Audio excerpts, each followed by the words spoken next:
Marketing की कोई भी किताब हो, वेबसाइट हो या यूट्यूब का चैनल हो, पहला टॉपिक हमेशा व्हाट इज मार्केटिंग पर ही होता है। तो मैं डिजिटल मार्केटिंग का कोर्स टीच करने से पहले कैसे इस टॉपिक को मिस कर सकता हूं। फर्क इस टॉपिक को टीच करने में मेरा यह है कि मैं हमारी रोजमर्रा की एग्जांपल्स को यूज करूंगा और बड़ी आसान तरीके से आपको बताने की कोशिश करूंगा कि व्हाट एक्चुअली मार्केटिंग इज, कि मार्केटिंग है क्या। तो आइए सबसे पहले मैं आपको एक एग्जांपल देता हूं और इसके ऊपर आपने बड़े गौर से सोचना है। आप घर पे बैठे हैं, एकदम फोन रिंग होता है, आपने फोन पे किया, दूसरी तरफ से खातून बात कर रही है जिनका नाम है साइमा। साइमा ने कहा कि जी मैं एक इंश्योरेंस कंपनी से मेरा ताल्लुक है और आज अगर आप ये पैकेज साइन अप करवाएंगे तो हम आपको 20% डिस्काउंट देंगे, आपको भी और आपकी फैमिली को भी। तो सवाल मेरा आपसे दोस्तों ये है कि क्या साइमा मार्केटिंग की जॉब कर रही है? दूसरी एग्जांपल और बड़ी इंटरेस्टिंग, आप अक्सर शॉपिंग मॉल जाते होंगे, अक्सर मार्केट्स जाते होंगे, संडे बाजार या इतवार बाजार जाते होंगे, वहां आपको डिफरेंट लोग खड़े हुए नजर आएंगे कि जो चीजें बेच रहे हैं 10 रुपए की, 15 रुपए की, 100 रुपए की, एक के साथ दो फ्री। तो क्वेश्चन या सवाल मेरा आपसे यह है कि क्या आपके नजदीक वो भी मार्केटिंग की जॉब कर रहे हैं? अगर इन दोनों सवालों का आंसर आपके नजदीक यस है तो यू आर 100% राइट। ये दोनों मार्केटिंग ही की जॉब कर रहे हैं। साइमा बेशक टेलीफोन के थ्रू डिजिटल टेक्नोलॉजी को यूज कर रही है और जो दूसरे साहब जो इतवार बाजार में खड़ी चीजों को बेच रहे हैं वो सेलिंग कर रहे हैं, लेकिन है ये मार्केटिंग की जॉब। लेकिन मार्केटिंग इसके अलावा और भी बहुत कुछ है। तो आइए let's look at the definition of marketing और उसके बाद फिर हम मार्केटिंग की डेफिनेशन को ब्रेक करेंगे और फिर अंडरस्टैंड करेंगे कि प्रोसेस ऑफ मार्केटिंग क्या है।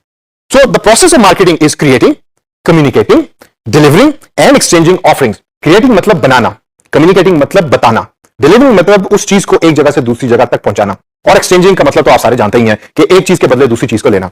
अब ऑफरिंग जो है वो बड़ा इंटरेस्टिंग चीज है। अब ऑफरिंग से क्या मुराद है? ऑफरिंग से मुराद है वो सारी प्रोडक्ट्स और सर्विसेज जो कंपनी बना रही है, लेकिन वो जब बनाएगी तो इन रिटर्न वो क्या ले रही है कस्टमर से?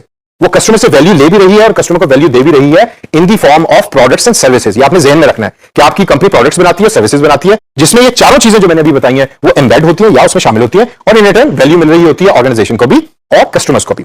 तो आइए इसको ब्रेक करते हैं और देखते हैं कि सबसे पहले ये क्रिएटिंग वैल्यू का मतलब क्या है। अब आप ये मेरे पीछे देखें, ये आपको एक शेल्फ नजर आ रहा है जिसके ऊपर डिफरेंट प्रोडक्ट्स आपको पड़ी हुई नजर आ रही हैं। अब फॉर इंस्टेंस ये एक प्रोडक्ट है जो किसी कंपनी ने बनाई, जो भी प्रोडक्ट है ये। अब इसको बनाने के अंदर कंपनी का एक सर्टेन प्रोसेस इन्वॉल्व है। उस प्रोसेस को हम कहते हैं क्रिएटिंग वैल्यू, यानी कि मार्केटिंग उस प्रोसेस का नाम है कि जिसके थ्रू कंपनी को पता लगता है कि कस्टमर को चाहिए क्या और उसको ज़हन में रखकर कंपनी प्रोडक्ट को बना रही होती है।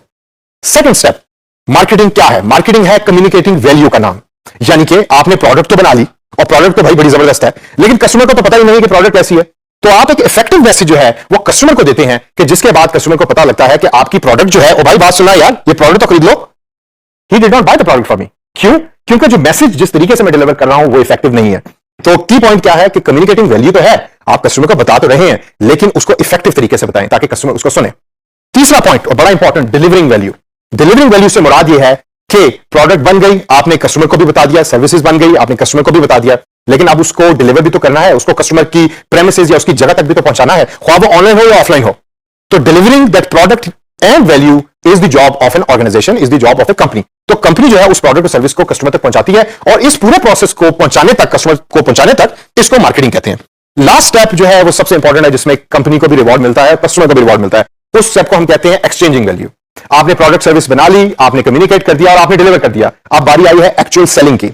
आपने एक चीज जो आपने बनाई है वो कस्टमर को दी और कस्टमर से आपने पैसे पकड़े और आपको फाइनेंशियल रिसोर्सेज की वैल्यू मिल गई और कस्टमर को प्रोडक्ट मिल गया। Last but not the least, जो सबसे इंपॉर्टेंट बात मार्केटिंग के अंदर हम अक्सर मिस कर जाते हैं कि बिजनेस का only purpose is not to earn money. ये बड़ा इंपॉर्टेंट है।